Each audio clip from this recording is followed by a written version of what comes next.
Welcome everyone to today's webinar, Scam Tracker, presented by Brett Dewhurst with the Better Business Bureau. Many thanks to our presenter, Brett, for being with us today and to all the participants who have joined in. Please note this webinar is being recorded to share what we learn with the business community. All attendees will receive the link to the recording.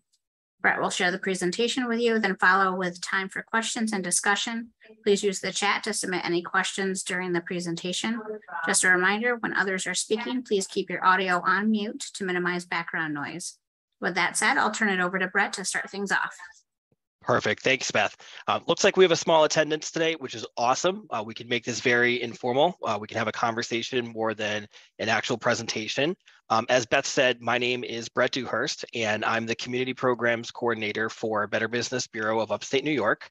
I've been with Better Business Bureau now for a little under 2 years, but my entire professional background has been in higher education, high school education, as well as marketing and public relations. My responsibilities at Better Business Bureau, I work as one of the coordinators for our charity accreditation program. I work with our Scam Tracker software, helping to protect individuals throughout New York State from scammers and from fraud. And then finally, I work with our community partners. Chemung Chamber is one of our partners that we work with.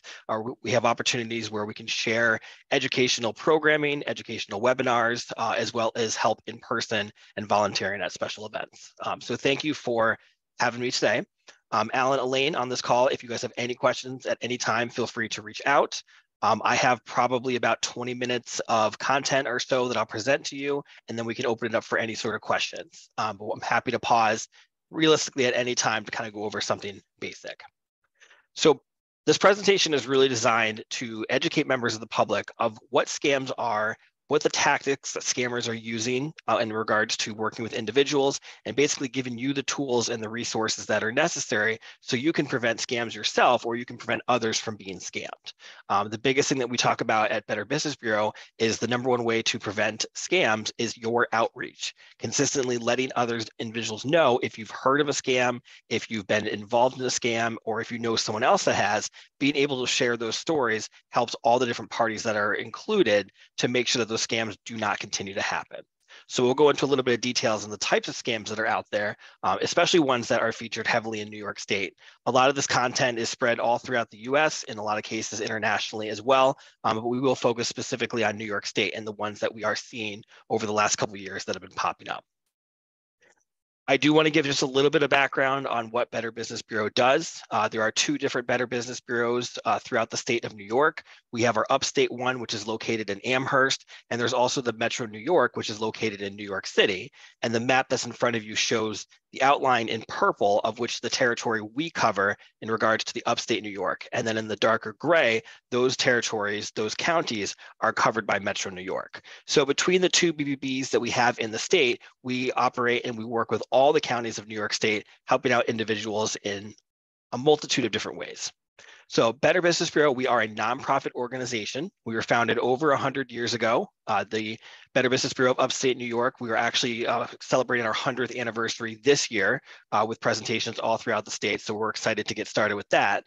There's over 100 locations for BBB in the US, Mexico, and Canada. So we are considered an international organization.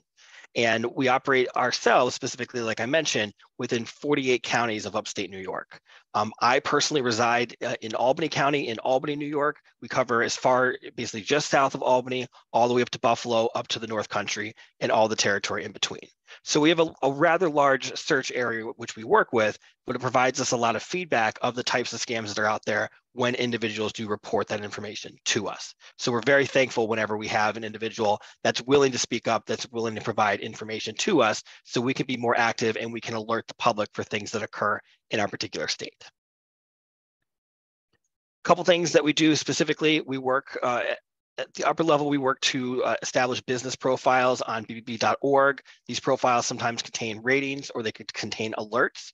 We work with the consumers as well as the businesses to make sure that the information is accurate, it's presented in a friendly manner, and it provides opportunities for businesses to be ranked based upon their communications and the work that they do in the community. So all of our reviews are verified. If someone's to leave a review on our website, we follow up, we do our research, we make sure that the individual specifically purchased a product or used a service of that organization, and we verify 100% of the reviews that come in, and we do not publish anything that is unverified. We work with conflict resolution. If a consumer or a business has concerns about an organization, we want to make sure that we can get everyone on the same page, and we help with that conflict resolution. BBB Scam Tracker is why we're here today, talking about the different scams, talking about how to report them. If you have any specific questions after today, I'll send you guys a couple links in regards to the different websites that you can use, but realistically just to show you what's happening in our state and how you can continue to work forward and to work with us to help prevent things that are going on. Finally, I do manage our educational programs. We do a webinar series where we offer one webinar per month on different topics depending on the season. Last summer, we partnered up with the FBI. We did a series of 3 different workshops based around scams and based around fraud. And then we work with different organizations throughout the year for whatever is current during that season. So a multitude of different programming that's available, and it's always free for our members and always free for our partners as well. So let's jump right into what the problem is. And the problem with scams and with fraud in our nation is that it's nearly a $50 billion industry to our marketplace. Unfortunate thing is that scams are continuous. They do not take a break throughout the year. They are consistently throughout all 12 months, every single year. And the types of scams kind of reflect the season that it's in. During Valentine's Day, we see more romance scams. During the summer season, we see more online scams. So based on the current season that it is, you may see different scams pop up. You might see more information on your news channels that you watch or in the newspaper. You will definitely see kind of like the cycle of scams that do happen throughout a year. Scams are not always about money. One of the things that we work with, that we do a lot of psychological studies on, is that it's always more than just money. There is a huge psychological impact. There's fear that's brought into it. There's anxiety that's considered. So although a lot of times money is involved, scamming isn't necessarily just about scamming someone out of their money. It could be scamming them out of their time, out of their location. There's a multitude of different things that can occur that could really affect someone both mentally and physically, and of course, financially as well. So the last couple of years, we ran several statistics, and we update our stats every single year with information about the types of scams that are out there, the individuals that are affected by them.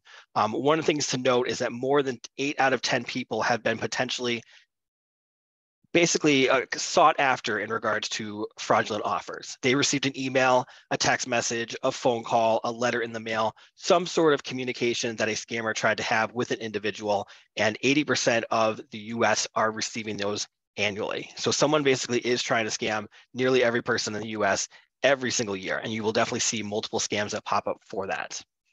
1 in 5 of these individuals that basically are opportune for scamming or basically to be scammed will lose money. But what's really interesting is that it's a very small percentage of individuals that will actually report the scam. And that's really the kind of the cultural trend that we want to trade off. We want individuals that if they are scammed to let us know, or if they hear of a scam or think they could be scammed, to provide us the information necessary. We don't go directly to the media. Your information is never shared with anyone. It's primarily so we can be aware of what's going on in our local community, and we can put a stop to it as quickly as possible.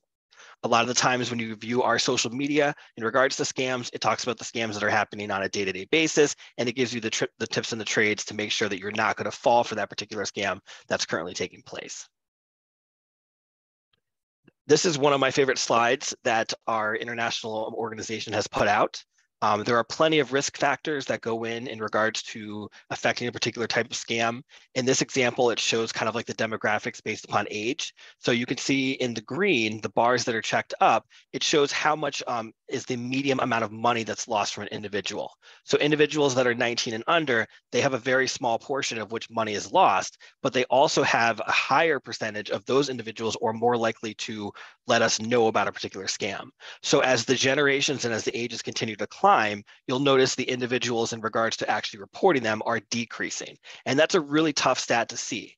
If you look at the population of 70 to 79, 80 and over, you're looking at an $800 median up to a $1,500 median. Those are obviously more severe scams, and we need to know about them so we can be effective in the work that we're providing and that we're putting out for individuals.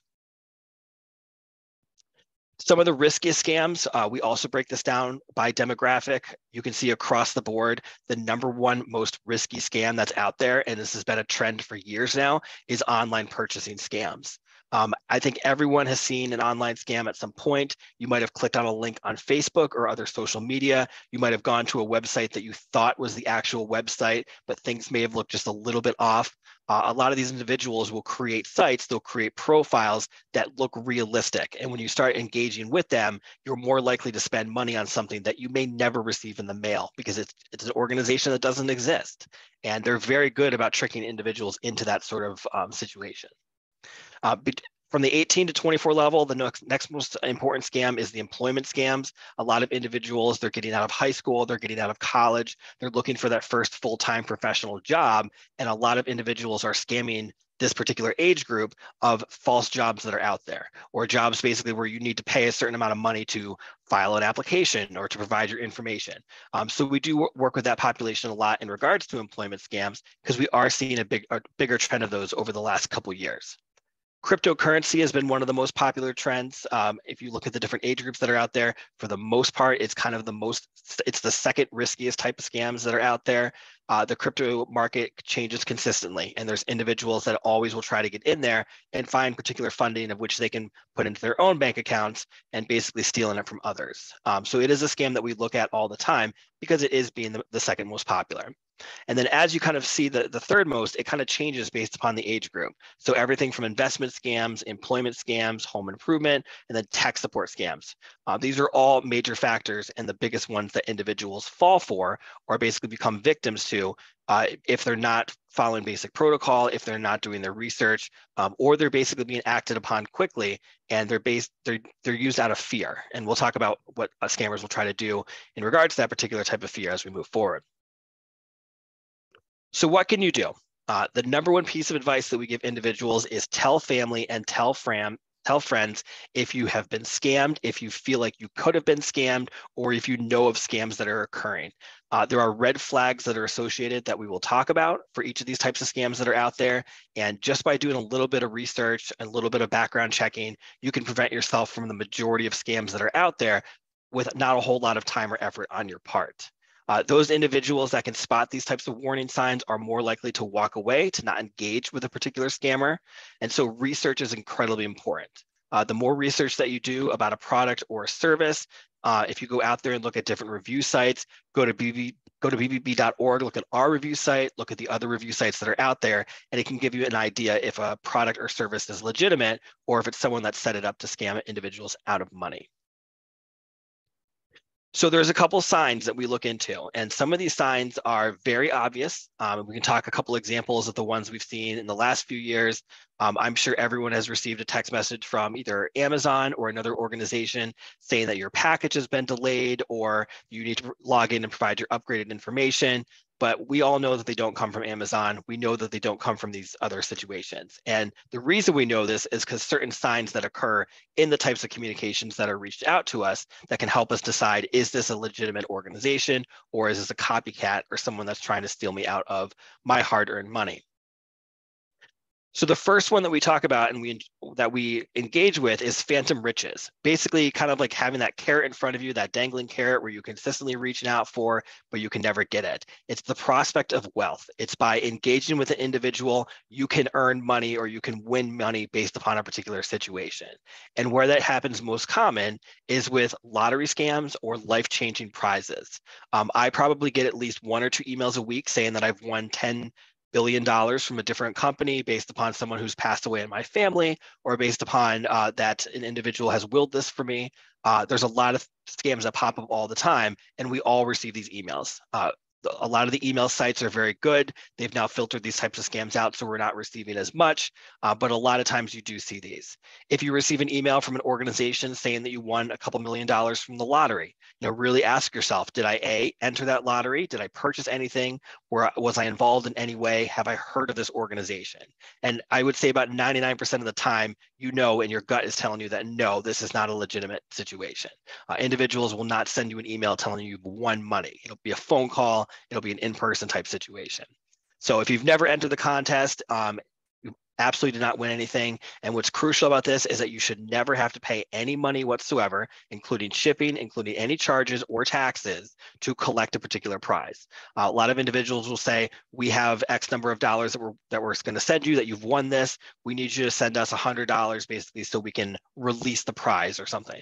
And at that time, if you send them the $100, you're never going to get it back. It's just a legitimate scam that they go into, and they try to pressure people in helping them with those phantom riches, those life-changing prizes, and then they will just end up stealing your money over and over again until you realize the situation that's occurring. One of the other areas in which scammers work with is credibility, pretending to have authority over a certain situation, pretending to have experience or some sort of education. A lot of times this happens in email, this happens in communication inter-office as well. Individuals can use your information. They might hack another person's email and try to convince you to send email information to the individual, or you might be working with some sort of authority that is pressuring you to handle a certain situation or to provide some sort of financial assistance because they have their particular credentials. So source credibility is something that we look for a lot in regards to making sure that you know exactly who you're emailing, whether it be an individual or a person that you're communicating with.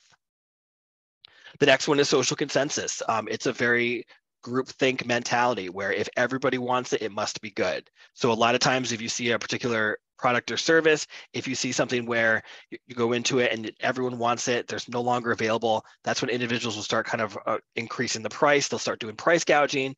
But a lot of times that isn't the reason that works out that way is because individuals don't actually have the product. They will work on a particular need, and they'll work on your anxiety to say, if you want this, you're going to pay whatever you want for it. So they're happy to kind of get in that direction that way and scam you out of money from a social consensus.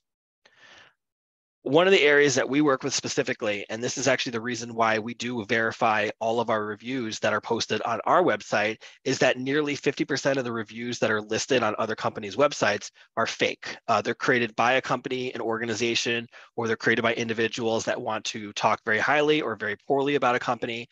You should know that nearly half of online reviews are fake. So as you are doing research, if you're going through and looking at information, one of the best ways to tell if it's going to be a real review or if it's a fake review is look at the quantity and look at the quality of the reviews that are being written. The philosophy that I've always used is I generally ignore all the 5-star reviews and I ignore all the 1 stars, because that's generally a group of people that is either love the product and they just want to give it an A+, or they hated the product and they want to give them an F. But the 2s, the 3s, and the 4 stars are generally people that will actually take the time to write a review and to think critically about how many stars they're going to award that particular product or service. So with the reviews that are out there, take reviews with a grain of salt. Look to see basically what types of reviews and the trends of reviews that are happening. If you have an organization that has 500 reviews, they're all 5 stars and nearly the text is the same in all of them, it's probably a red flag that most of those reviews were written by the company or an organization to assist or detract from that particular company. Reciprocity is a big one. We see this a lot, basically doing a small favor for someone to get something big in return. You might be providing someone, sending them a $100 gift card in exchange for they'll send you a $1,000 gift card. We do see gift card scams that do occur a lot in New York State.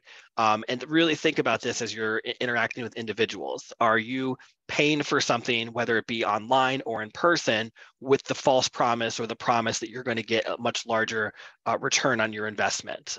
So really consider those in regards to engaging with individuals, making sure that you're not going to fall for something where you provide a small amount of money or even a medium-sized amount of money with the expectation you're going to get a lot back, and that's just never the case. The other one that we focus on is scarcity. If something is rare or scarce, it must be more valuable. We see this a lot of times during storms. We recently had a very big storm in Buffalo. A lot of times you'll see price gouging occur, individuals that will jack up the cost of some sort of good or some sort of service. So if something is more rare or valuable, it is our mindset to think basically that it is more valuable when in case it may not be. So determining that if you are looking for something, you're trying to buy something online, if you see a particular price that's 50% more than what you'd expect, a lot of times that could be the situation. So realistically, just protecting yourself, doing your research, and making sure that you know what you're subscribing to or what you're purchasing, whether it be a product or a service. This one is extremely important. One of the things that scammers will try to do is they will try to get you to make an instantaneous decision, kind of like it's a now or never type scenario. You either work with us today, or there's never going to be a chance down the road that you're going to work with us or have any sort of service from us. We do see this a lot of the time with charity scams. A lot of times if a charity reaches out, or in some cases when a fake charity reaches out and they're asking or soliciting for donations, a lot of times a fake charity will basically say, well, today's the only day that you can donate. You have to do this now. Basically, we're closing, the books for the week or for the month or for the year. I can assure you that every charity in the world will gladly accept your contribution, your donation at any day, and there should never be a deadline that's set to it. So if you're ever feeling pressured from an individual, whether it be a product or service that's trying to get you to do something immediately, that could be a red flag. That's something to consider, to kind of take a step back, determine, is this something that I absolutely need or absolutely want? And is this something basically that makes sense to me as an individual? On that same topic of timing is everything, we focus on scenarios where a lot of times scammers will use a life or death type mentality. We see this a lot with grandparent scams, with an individual will call a family member saying that they are someone's niece or nephew, that they've been arrested, they need $2,500 for bail or for some other service. And a lot of times individuals that fall prey to these types of victims is these individuals, these scammers have done their research. They've gone onto Facebook accounts, they know the family connection, and they know what the name of the daughter or the niece is or the nephew. And a lot of times this is where it trips individuals up, because they feel as though that because they know this particular person's name, that yes, it is the individual, that they're probably in danger, but realistically look for certain warning signs that pop up with that. The advice that we always give is that if you receive a phone call as of this, someone's demanding money for bail or for some sort of billing service, that sort of thing, hang up, call the individual back, and then also call the realistic company and verify with them that the information is correct. This will prevent 99% of those scams that pop through. We had several of these in Albany the last couple of years that have popped up. We do start seeing these kind of come into focus, especially during the warmer months of the year. We see a lot of these situations that occur. I'm not sure exactly why the warmer months in regards to grandparent scams, but it's a trend that we've definitely seen for the last several years. So what can you do? How can you protect yourself among different scams that occur? A lot of times, the best advice that I'll give any individual is to take a step back, breathe, number one, do your research, never act based upon fear or anxiety or concern, but really decide, okay, is this something that I want? Is this something that I need? And how do I basically get rid of a scammer who I feel is trying to scam me? The best thing you can do in regards to phone calls is to not answer your phone. If you are receiving calls that from a number that you don't recognize, even if it's the same area code that you have, most individuals, if it's going to be an important phone call, if it's going to be something that you absolutely can't miss, they'll leave a voice message. But 90% of the calls that you get that are from a number that you don't know are most likely going to be scammers or individuals that are trying to get you to sign up for a service that you don't need or you don't want. One of the things that you can do is you can register for the National Do Not Call Registry list. The website is on your page. The phone number is on your page. It is something that you need to do every 5 years, but this can cut down on certain scam calls that occur. So if individuals are out there, if they're part of this list, if you're on this Do Not Call, you remove yourself from a lot of mailing lists that are available and that are out there. With phone conversations, I've already mentioned this, but never rushing to a decision and not being afraid to say no. Do not be afraid to hang up on someone mid-sentence. We work with individuals. We have a team of investigators that work to kind of get inside scammers' heads to try to figure out exactly what they're looking for. Let us be the ones that are interacting with scammers. Protect yourself and just hang up. We'd rather be basically, it's on us because we have the tools and the resources that are necessary to prevent these types of situations. But the best thing you can do is not rush and hang up, or if you need to, say no and move forward. Gift cards are an extremely popular one that we've seen over the past few years. A lot of drugstores have worked with local authorities, which I'm very appreciative of. If you are an individual basically that is being told that you need to go out and purchase X number of gift cards, provide those gift card numbers with an individual, and you're paying for a product or service in gift cards, that is a major red flag right off the bat. We're seeing a lot of utility companies that are being scammed by individuals saying that you can pay your utility bill, go out and purchase $200 worth of Walmart gift cards, and scratch off the back and send us information, and you're all set. Obviously, a huge flag. It's a lot of times you'll see information where it just seems either A, way too good to be true, or B, that they'll have the flags that are in there that make sure that you know that your gut is saying yes or your gut saying no. Your gut is going to be right 90% of the time. So make sure that as you're going through these, as you're looking and you're having a conversation with an individual, always trust your gut in those situations. With gift cards and with cash, never send cash in the mail. Never share gift card numbers. They're private for a reason. If a gift card number basically is used after it's been purchased, it's extremely difficult to near impossible to get that money back because a lot of times those gift cards are used for online purchases. A great example of this, we worked with local authorities out in Indiana as well as California. We had a situation where an individual purchased about $500 worth of gift cards to an organization, and this was an individual in Indiana, and within a 15-minute time limit, all of those gift cards were stolen, they were processed, and they were paid for at a location in California. So it's a very quick turnaround from the time where if you start giving out this private information, it's gone. There really is no way to get it back. You can report it to authorities, you can report it to us, but a lot of times that money is gone. It's not going to be a situation where we can receive it back or we have the opportunity to help out in that situation. We can only report it and move forward with it and just try to make sure it doesn't happen again. The last way in regards to individuals, if you have a face-to-face conversation, for example, someone shows up at your door unannounced, always ask for identification. If you receive identification and you're still feeling a bit uncomfortable having that conversation, call the company directly. Do not be afraid to leave someone outside of your house and say, you know what, I need you to stay out here. I need to call your organization just to verify, and I'll come back to you. Never ever let someone in your house that you don't know, never sign anything on the spot that you're not prepared for. Individuals generally are not doing house to house or face to face communication, but if it does occur to you, just make sure that you know your options that are in place for that. If there's ever a situation where you're not feeling confident and you're in this type of scenario, leave the person outside, call the police, call other individuals, verify with the company. This is something that doesn't occur very often anymore, thankfully, but there are still times where individuals do show up for kind of house-to-house type situations. Couple more slides and we're wrapping up. The most popular scams that are out there that we talk about and we work with individuals on a day-to-day basis to help prevent. Online shopping is generally the #1 most popular scam. It has the most loss of money of any other scam. If you're shopping online, making sure that you're going to the actual website, you're not going to a sponsored website, you're not going to a copycat. Generally, if you're going to go to a website, you know what you're going to seek out, you know what you're going to purchase, and whether that be through a particular site like Amazon or just Google searching it on Google, make sure you are verifying that the website is accurate. One of the key indicators for websites is the very beginning of the website says HTTPS. That S stands for secured, meaning that it is a valid website, that your money and your information and your private information is and will be secure on that particular site. So just making sure that you're aware of the scenarios that are happening and what's occurring, and that you're making sure that you're going to the correct sites as you're out there.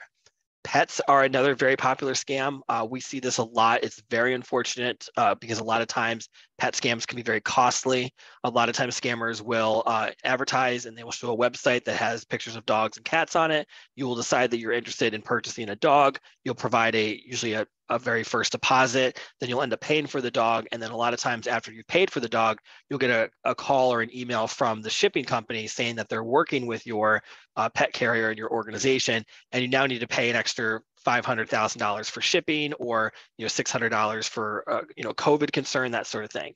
So we tell individuals that if you're going to buy a pet, either if it's going to be a buy or an adopt, physically see the pet in person. Do not buy a pet online and not being able to verify where that location is. It's much safer if you do it in person. You're probably not going to be scammed if you go into a pet shelter or if you purchase basically from a local breeder that you feel comfortable with or has good reviews. Romance scams pop up year after year. Individuals basically that are seeking romance or seeking comfort, individuals that will prey on those types of individuals. Investment scams, cryptocurrency pops up, and then the last one being employment. So these are the top 5 that we've seen over the past year or so, or a couple of years. They do change every year in regards to how much popularity each one has, but the online shopping has been the most popular scam for several years now.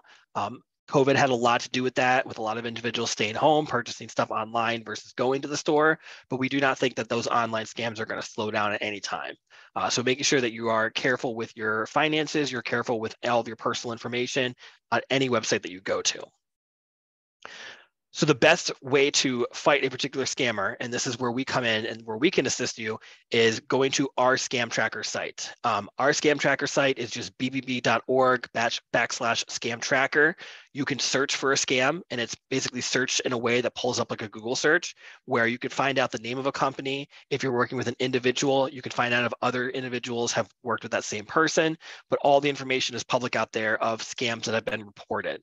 So if you see an organization that you're working with that you're unsure if it's a good organization to purchase from, go to our website, type their information into Scam Tracker, and it'll show you if there's any sort of action against them, if there's any sort of scams that are opened up for them. And it gives you a chance to really decide, is this going to be a good organization or person to work with? To learn more about avoiding scams, we talked a lot about the different types that are out there and just some of the basic tips. If you want more additional tips on each of these subjects, you can go directly to our website, bbb.org/avoid scams. And there's even additional information that's out there that can assist you if you do have any questions or concerns regarding the information. So I have talked your ear off for about 25 minutes or so, provided info in regards to the types of scams that are out there. If you're being communicated via phone, via email, text message, if it's an online situation or if it's in person. So you can always protect yourself if you're looking out for the certain red flags that are out there and that you're trusting your gut. We tell individuals that if it sounds too good to be true, it most likely will be. And if you have a bad feeling about a product or a service or an organization, really take a step back, do your research before you engage with any sort of financial decision, and that will just protect you in the long run as well. So at this point, if anyone wants to come off of mute, if you want to turn on your camera or not, doesn't matter, but I'm happy to answer any specific questions that you have that I can help out or assist at this time. Thank you, Brett. I actually have a question about the Sure. Scam Tracker reporting tool. So my other company that I work for, we actually experienced a scam situation inadvertently this past summer. We co-hosted an event, and our other co-host who oversaw the vendors had booked a vendor that was doing a phishing scam. Okay. With they set up a table with papers you could fill out to be entered into a contest to win a Disney vacation. And we found out a few weeks later that pretty much everybody who filled out one of those pieces of paper with their contact information were contacted and told that they won a vacation but had to pay, a fee to process it. Right. So when we're reporting those types of scam on the Scam Tracker, how much information is needed to report those? It can be as little or as much as you want to. And that's really the beauty of the software that we have, is we will take as much information as you want to give us. If you know the name of the company, if you have a contact email, contact phone number, if you have a location, like a physical address, if you have their web address, if it's someone that's been in person, you just have a person's name. But as much information as you want to give us, the better we can focus and we can work with you. We definitely have individuals that will come in that say, I received a text message from this phone number. It's clearly a scam, that sort of thing. We will still publish that information. We'll never publish your information. So your information is safe whenever you fill out a scam at Scam Tracker. We will never have your information out there that you've reported it. It's only information of someone that we've verified a particular scam that's come out. So the quick answer to your question is the more information, the better. But we've also worked with very little in regards to the types of scams that could come in. Okay, great. And the other thing I had is not a question, but more of a comment that we have a couple of business or organization and business members on this webinar that really the scammers are getting smarter and smarter and are targeting smaller companies and local businesses. Like I follow West Seneca Police Department on their Facebook because their posts are hilarious. And I received a text message, probably like a few weeks ago, of somebody pretending to be them, saying they were trying to sell hoodies and to fundraise for that department. So it's really getting a more in-depth and involved out there, and they're targeting smaller local businesses too. So it's something to be aware of. It is. And the easiest way to think about this is, for a lot of scammers, this is their full-time job. And I don't know if you can even call it a job, but this is what they do for a living. So if someone basically is going to spend that much time and energy and resources into trying to scam others, it's important that we do as much research to make sure we're protecting ourselves.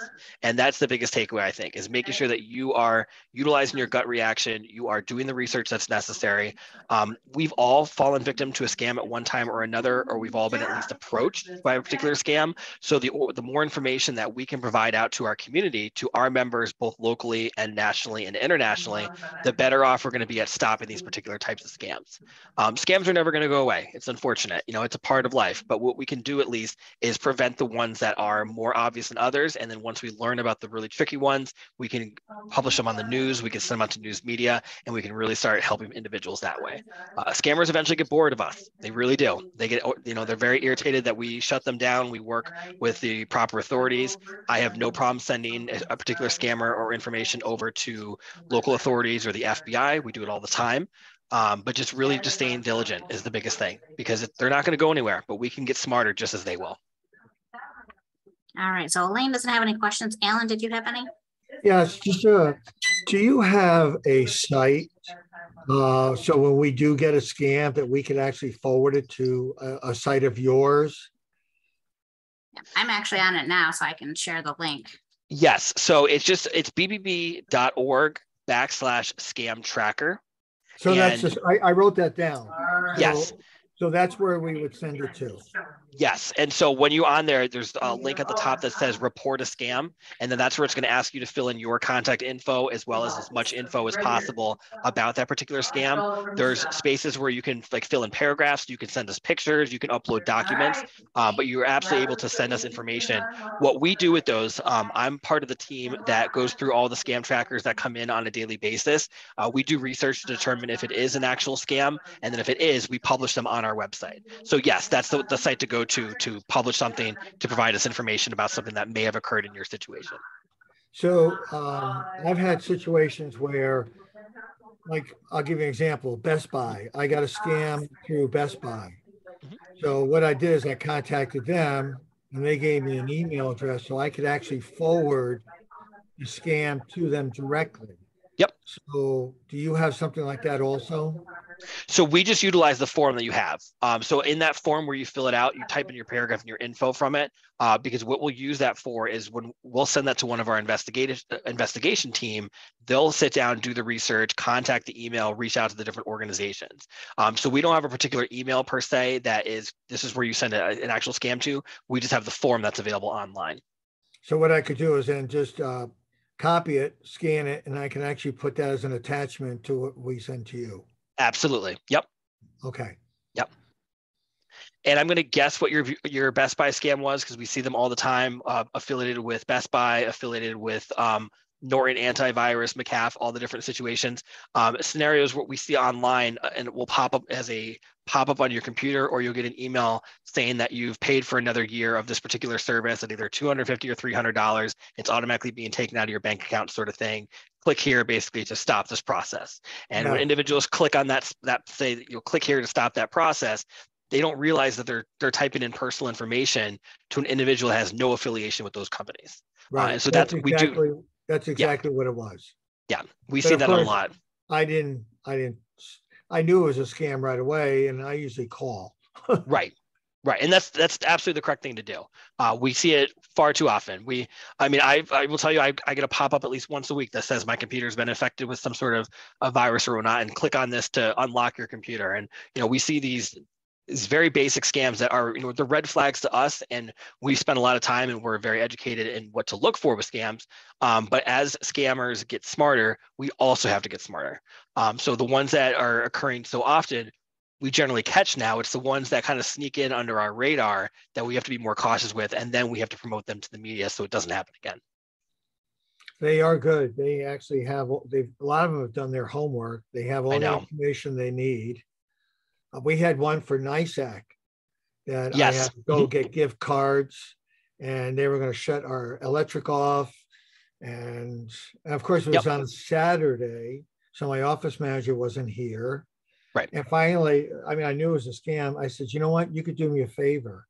If you shut my power off, I can go home. Well, that's a perfect response to them. Let us be the manipulators with the scammers. We try to get information out of them. I will play with the scammer to get more info out of it because I know how to handle those situations and to make sure that I'm not giving up personal info. But the gift card one, I can't tell you how many times we see it just on a weekly basis. Individuals that are paying for utilities or paying for services with gift cards. You cannot pay for a service with a gift card. And Right. it may seem very obvious to a lot of us, but the reason why these scams are still happening is because people are still falling for them. People are still becoming victims to these types of scams.